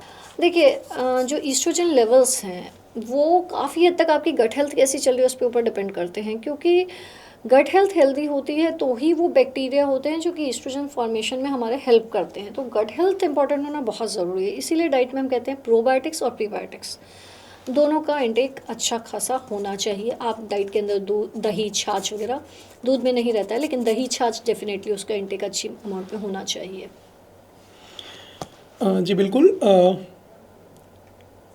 एक और क्वेश्चन है इसमें, एक आखिरी क्वेश्चन में, कि as a doctor what do you think that कि अभी भी लोगों के अंदर कौन कौन से अभी टैबू बने हुए हैं? जैसे कि पहले पीरियड्स के बारे में ज़्यादा बात नहीं होती थी, पर आज इतनी अवेयरनेस तो ज़रूर आ गई है कि लोग अब मेल्स भी फीमेल्स भी कंफर्टेबल हैं इस टॉपिक पे बात करने के लिए। बिल्कुल। अकॉर्डिंग टू यू कि अभी भी ऐसे कौन से टॉपिक्स हैं जिस पे मेल और फीमेल आपस में बात नहीं कर रहे या फिर कॉमनली बातचीत नहीं हो रही? अच्छा सवाल है।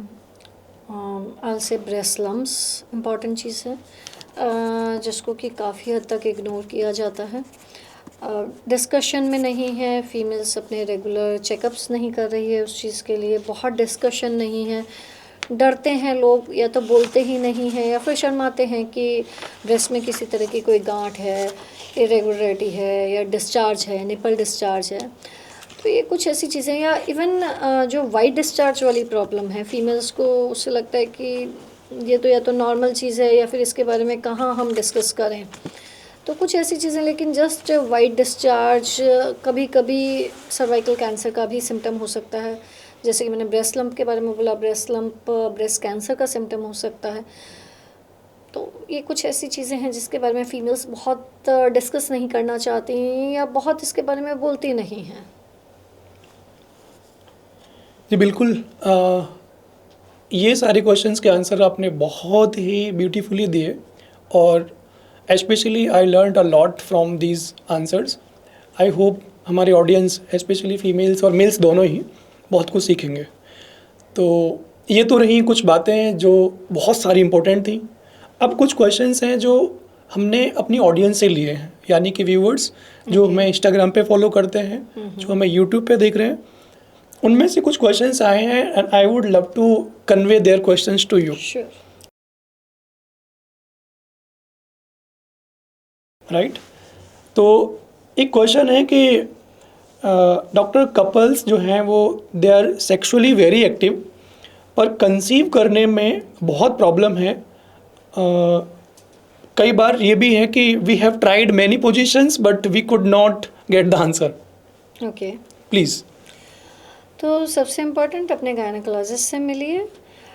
It is not just about keeping physical relationship कि जिससे प्रेगनेंसी रुक जाए, there are so many other things as well, जैसे कि हमने अभी थोड़े टाइम पहले भी डिस्कस किया कि एग की क्वालिटी ठीक चल रही है, एग बन रहा है, रिलीज़ हो रहा है, फेलोपियन ट्यूब्स आपकी काम कर रही हैं या नहीं कर रही हैं, स्पर्म काउंट ठीक है या नहीं, स्पर्म मोटिलिटी ठीक चल रही है या नहीं कर रही, यूट्रस की लाइनिंग रिसेप्टिव है या नहीं है।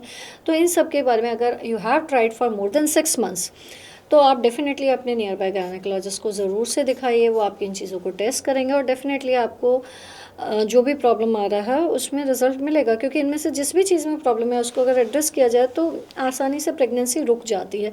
पर we need to identify actually the problem. It is not just keeping relationship जिससे प्रेगनेंसी रुक सकती है, it is about other things as well.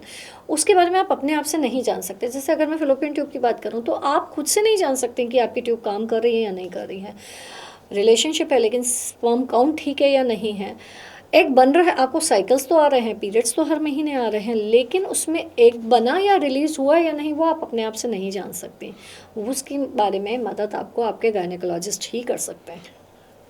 यानी कि बेस्ट जो सोल्यूशन है वो एक गायनेक से मिले, बिल्कुल। अगर बातचीत आपको करें। 6 महीने हो गए हैं नेचुरल ट्राई करते को and still you are not getting the result, then better consult a gynaecologist. ठीक है। नेक्स्ट क्वेश्चन हमारे व्यूअर ने पूछा है, पोस्टपार्टम डिप्रेशन क्या होता है, नंबर 1, और इसी के साथ साथ और एक महिला के लिए इससे डील करना कितना टफ होता है? सच में टफ होता है। Postpartum blues are getting now days more and more common, क्योंकि वही जॉइंट फैमिली सिस्टम अब कम होता जा रहा है, सपोर्ट सिस्टम है नहीं। फीमेल के लिए ऑल टुगेदर एक नई रिस्पॉन्सिबिलिटी बच्चे के फॉर्म में आ जाती है, जिसके लिए मीन्स अभी तक तो आप अकेले थे, अब ऑल ऑफ अ सडन एक नए इंसान की रिस्पॉन्सिबिलिटी आपके ऊपर है एंड आपकी बॉडी अभी तक पूरी रिकवरी नहीं हुई है। पोस्टपार्टम पीरियड में हार्मोन्स काफ़ी हद तक चेंज होते हैं, ड्रास्टिक चेंजेस आते हैं, जिसके कारण बहुत सी बार कुछ फीमेल्स को बहुत रोना आता है। इवन कई बार ओपीडी में हम देखते हैं कि पेशेंट बिना किसी कारण के बस जोर जोर से रो रहा होता है, because it is because of postpartum blues. Secondly बहुत सी बार इस पोस्टपार्टम पीरियड के अंदर क्या होता है कि फीमेल को कुछ खाने पीने में भी जैसे काफ़ी रिस्ट्रिक्शंस होते हैं, आने जाने में, बाहर आने जाने में। इवन जैसे भरी गर्मियों का टाइम है लेकिन फिर भी एसी भी नहीं चलेगा, पंखा भी नहीं चलेगा, तो कंडीशंस बहुत फ्रेंडली नहीं होती उस 1-1.5 महीने के लिए फीमेल के अंदर, और हार्मोनल चेंजेस तो होते ही हैं। तो उसके कारण ये रोना आना, गुस्सा आना, पोस्टपार्टम डिप्रेशन होना, कभी कभी तो ये इतना बढ़ जाता है कि पेशेंट को प्रॉपर साइकेट्रिस्ट के पास दिखाना पड़ता है एंड ट्रीटमेंट भी स्टार्ट करने की ज़रूरत आती है।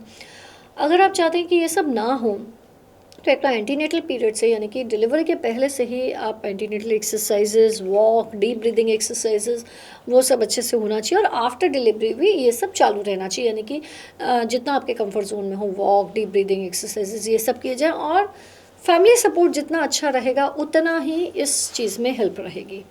पोस्टपार्टम ब्लूज़ में या पोस्टपार्टम डिप्रेशन में डेफिनेटली पार्टनर बहुत इंपॉर्टेंट रोल प्ले कर सकता है। वो कोऑपरेटिव है, समझ सकता है, बच्चे को थोड़ा संभाल ले तो पेशेंट का काफ़ी हद तक लोडिंग कम हो जाता है। और ये थोड़े चेंजेस हैं, थोड़े टाइम की चीज़ है जो यूजुअली चली जाती है, लेकिन डेफिनेटली उस टाइम पे उसे सपोर्ट की ज़रूरत होती है। आपकी बात सब सुनेंगे डेफिनेटली।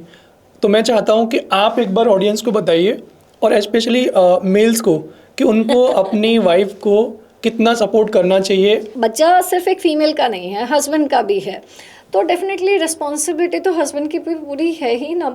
लेडी ने तो 9 महीने उसे वूम में रखा, डिलीवरी की, सब इतने एफर्ट्स उसने डाले, तो कुछ एफर्ट्स ऑब्वियसली अगर पार्टनर की साइड से या हस्बैंड की साइड से रहेंगे तो ना केवल लेडी को रिकवर करने में अच्छा रहेगा, बल्कि उसका डायरेक्टली इम्पैक्ट, उसका डायरेक्ट फ़ायदा आपके बच्चे को भी मिलेगा, क्योंकि फीमेल अगर हेल्दी रहेगी तो अपने बच्चे की भी टेक केयर ज़्यादा अच्छे से कर पाएगी। और वो थोड़ा सा ही पीरियड होता है जिसके अंदर आपको इतना थोड़े एफर्ट्स ज़्यादा डालने की ज़रूरत आती है, तो उस टाइम पे डेफिनेटली सपोर्ट रखिए। तो बहुत सारे मेल्स आपकी बातों से बहुत कुछ सीखेंगे, मैं भी सीख रहा हूँ राइट। तो एक क्वेश्चन और है, काफ़ी लेंदी क्वेश्चन उन्होंने पूछा हमें यूट्यूब के ऊपर कि what is the cause of heavy bleeding during periods after the age of 35। किसी ने ये पूछा है, उन्होंने बोला है कि नाम रिवील नहीं करना है, तो ये क्वेश्चन का आंसर करें कि 35 साल की एज हो गई है, फिर भी हैवी ब्लीडिंग हो रहा है, 2 साल से ये कंटिन्यूस चल रहा है ये प्रॉब्लम। देखिए, हेवी पीरियड्स होने के कई कारण होते हैं, जिनमें कि सबसे जो कॉमनेस्ट कारण होता है वो होता है हार्मोनल इम्बैलेंस। हार्मोनल इम्बैलेंस कई फॉर्म्स में हो सकता है, यानी कि थायराइड हार्मोन आपकी बॉडी में हिला हुआ, उसके कारण हो सकता है। पीसीओडी, पीसीओएस के कारण हो सकता है। यूट्रस में कोई गांठ पड़ी हुई है जैसे कि फाइब्रॉइड्स वगैरह हैं, उसके कारण हो सकता है। एंडोमेट्रियोसिस के कारण हो सकता है। कभी कभी यूट्राइन कैंसर के कारण भी हो सकता है। So there are lot many reasons जिसके कारण कि हेवी पीरियड्स हो सकते हैं। One more question from audience कि हम लोग बेबी प्लान कर रहे हैं और हमें चाहिए कि हमारा बच्चा बहुत गोरा हो। ये क्वेश्चन तो आपके पास भी बहुत बार आता होगा। हाँ, बिल्कुल बिल्कुल, ये तो सबसे कॉमनेस्ट सवालों में से है। कौन नहीं चाहेगा, डेफिनेटली चाहेगा। और उसके लिए लोग बहुत सा कुछ कर भी रहे होते हैं। कोई केसर खा रहा होता है, कोई ऑरेंज जूस, ग्रेप्स जूस, ये सब ले रहा होता है। लेकिन एट द एंड मैं उन्हें समझाती हूँ कि कुछ भी कर लो, अंग्रेज़ का बच्चा अंग्रेज़ ही पैदा होता है अफ्रीकन का है तो उसी के जैसा रिजम्बलेंस रहेगी। So it is in our genes, ये जेनेटिक्स है। आपके जीन्स जैसे हैं, बच्चा वैसा ही होगा। सो खाने पीने में चेंजेस से बच्चे के रंग में किसी हाल में फ़र्क नहीं आ सकता है। It is 110% your genetics, nothing else than your genetics. तो खाने पीने से कोई ज़्यादा फर्क पड़ने वाला है नहीं, इसलिए कहते हैं। और एक और चीज़ हम भी कह देते हैं, रसगुल्ले खाओ तो बच्चा गोरा पैदा होगा, या नारियल खाओ, नारियल पानी के लिए बहुत बोलते हैं। क्यों ऐसा कहा जाता है? क्योंकि ना लोग ऐसे तो समझते, मानने को तैयार नहीं होते हैं। हेल्दी खाने को भी बहुत सी बार लेडीज़ नहीं तैयार होती हैं, लेकिन जब उन्हें ये सब चीज़ें समझाई जाती है ना, बच्चा इससे गोरा होगा, तो वो ज़्यादा एक्सेप्ट करती हैं उस चीज़ को। तो जैसे रसगुल्ला है, रसगुल्ला क्यों खाने को कहते हैं हम? क्योंकि उसमें प्रोटीन काफ़ी अच्छा अमाउंट में, तो बहुत अच्छा है बच्चे की ग्रोथ के लिए। शुगर भी है, जो तो एक्स्ट्रा कैलोरीज चाहिए प्रेगनेंसी में, वो भी है। So it is a very healthy thing. नारियल पानी equally very very healthy, BP कम करने में, हाइड्रेशन है। तो इन चीज़ों को क्या है, लिंक कर देना पड़ता है इन चीज़ों के कारण, तो एक्सेप्टेंस बढ़ जाती है। अदरवाइज तो इट्स ऑल द जीन्स। इसी से रिलेटेड एक और क्वेश्चन है, यूट्यूब पे पूछा है कमेंट में कि I am pregnant for 3 months, मुझे किस प्लेसेस पे घूमने जाना चाहिए ताकि मेरा बच्चा बहुत ज़्यादा nice question, I mean versatile हो। अच्छा, Yes. ओके। उस चीज़ के लिए एक तो 3 मंथ्स, पहली बात 3 महीने के बाद ही प्लान करें, यानी कि इनिशियल 12 वीक्स तो नहीं जाएं, 12 वीक्स के बाद में जाएं। बहुत हिली टेरेंस में हम लोग ट्रैवलिंग करना मना करते हैं। It should be a plain areas वगैरह होने चाहिए जहाँ पर भी आप ट्रैवल कर रहे हैं। गर्भ संस्कार सेशंस के लिए हम लोग प्रमोट करते हैं। 16 वीक्स के बियॉन्ड बच्चा सुनने भी लग जाता है, तो गर्भ संस्कार का काफ़ी इम्पॉर्टेंट रोल है। तो उसके लिए आप उसी तरह के सराउंडिंग्स में जाएं जिससे कि बच्चे को अच्छा इम्पैक्ट रहेगा, क्योंकि जैसे वो आपने अभिमन्यु वाली कहानी तो सुनी ही होगी कि उसने माँ के गर्भ में ही सीख लिया था चक्रव्यूह को भेदना। तो डेफिनेटली आप उन्हीं जगहों पे जाइए या वही सब के अराउंड रहिए जो संस्कार आप अपने बच्चे में डालना चाहती हैं। तो क्या ये सच है कि बच्चे के सराउंडिंग्स में, यानी कि जब एक महिला प्रेग्नेंट है उसके सराउंडिंग्स में जिस तरीके की एक्टिविटीज़ हो रही हैं, या फिर वो जो सुन रही हैं, या वो देख रही हैं या पढ़ रही हैं, तो उसका रिजल्ट उनके बच्चे में दिखता है? हाँ, कुछ इम्पैक्ट तो आता है डेफिनेटली। ऑल्दो इनिशियल 15-16 वीक्स तक बच्चा सुनता नहीं है, लेकिन 16 वीक्स के बाद में बच्चा माँ की आवाज़ें सुन पाता है, यानी कि माँ के जैसे माँ की हार्ट बीट। 22 वीक्स के बाद में बच्चा बाहर की आवाज़ें भी सुन पाता है। तो डेफिनेटली कुछ हद तक इम्पैक्ट तो आना चाहिए। तो ये बहुत इंपॉर्टेंट है कि अगर कोई महिला प्रेग्नेंट है तो उसको एक अच्छे सराउंडिंग्स में रहना बहुत ज़रूरी है। बिल्कुल, गर्भ संस्कार सेशंस भी आप अटेंड कर सकते हैं उस चीज़ के लिए। बिल्कुल, ठीक है। तो मैम, आपने इन क्वेश्चंस के आंसर बहुत ही अच्छे से दिए and we enjoyed a lot, we learned a lot. उम्मीद है ऑडियंस को बहुत कुछ सीखने को मिलेगा। तो अब तो रहे सीरियस क्वेश्चंस बहुत सारे, so now it's time for fun activity. So we do have one section called rapid fire, okay right? We would love to know the answers of this question in a very short manner, okay. right? अगर कोई student mail या female जिसको जो अभी MBBS pursue कर रहा है, आगे चल के उसको गायनेकोलॉजिस्ट बनना है, क्या सजेशंस देना चाहोगे उनको? बनिए, अच्छा, it's a rewarding branch, but definitely hard work है, डेडिकेशन मांगता है, सो बी प्रिपेयर्ड फॉर दैट। ठीक है। सो रैपिड फायर में हमारे पास दूसरा क्वेश्चन है, what is the best piece of advice you have ever received? I can say that supposedly you are in a troublesome condition. So एक छोटी सी कहानी है उसकी। एक मेंढक को उबलते पानी में, एक मेंढक को एक वो होता है ना आपका पानी बाउल में, डालने का, हाँ, बाउल ठीक है। के अंदर डाला हुआ था, पानी था उसके अंदर, उसको गैस के ऊपर रख दिया, गैस ऑन की गई, पानी उबलना शुरू हुआ। मेंढक ने सोचा पानी गर्म हो रहा है, कोई बात नहीं, मज़ा आ रहा है। फिर थोड़ी देर और निकली, पानी और गर्म हो गया। मेंढक ने सोचा अब इससे ज़्यादा तो मैं टॉलरेट नहीं कर पाऊँगा, पर उसने सोचा कोई बात नहीं, थोड़ी देर और देख लेते हैं, थोड़ी देर और देख लेते हैं। थोड़ी देर और देखते देखते एक समय ऐसा आया जब वो उसके टेम्परेचर को टॉलरेट नहीं कर पाया और वो मेंढक उसमें मर गया। सो मेंढक को किसने मारा? उस गर्म पानी ने। किसने मारा मेंढक को? मेंढक को मेंढक नहीं मारा। यानी कि हाँ, उस the inability to decide when he should come out of that condition. So अगर आपके लिए सर्कमस्टांसेस फेवरेबल नहीं हैं तो उसमें से कब आपको बाहर आ जाना है, वो एक इम्पॉर्टेंट डिसीजन होता है कि कब तक आप उस चीज़ को सह सकते हैं और कब आपको उसमें से बाहर आ जाना है। वो बहुत इंपॉर्टेंट चीज़ होती है लाइफ में। बिल्कुल। So we have the third question in rapid fire section, one thing you can't live without? Me? Yes. Oxygen. Scientific answer पकड़। ये तो चलिए साइंटिफिक हो गया। काम, my work. So you don't want to leave your work? Yes, yes, yes, yes. Okay. So that's the thing that Vacation is something कि अगर मैं अपनी मर्जी से ले रही हूँ then it's okay, but if it's a forced one, I really don't like it. बिल्कुल। Which is your favorite movie? हम आपके हैं कौन? हम आपके हैं कौन? Okay. I'm from that era only. Okay. ठीक है। What did you learn from your profession that helps you in your personal life? Patience. Okay. How does it help you? See, of course, patience is an important thing in your life, and many a times we have admitted some patient, and you expect कि 2 घंटे में delivery हो जाएगी, but 6 घंटे भी लग गए, 8 घंटे भी लग गए। सो डेफिनेटली पेशेंस आपको रखना पड़ता है, जो आप अपनी लाइफ में हाँ, डेफिनेटली इम्प्लीमेंट करते हैं। yes, yes, and all the days are not same, so definitely that's your job tells you that. आपको बुक्स पढ़ना पसंद है? Which is your favourite book? The monk who sold his Ferrari. The monk who sold his Ferrari, बहुत ही popular book है। हाँ, popular है। Right, so we have last question in rapid fire. As we live in Ahmedabad, you also live in Ahmedabad. What is the go-to place for Dr. Dipti ma'am in Ahmedabad? Go to places Carnatic Club or Rajpath Club. Okay, so this was the section of rapid fire, and I loved it, and I hope you enjoyed it. Yeah, definitely, Sachin. So thank you so much, Dr. Dipti ma'am.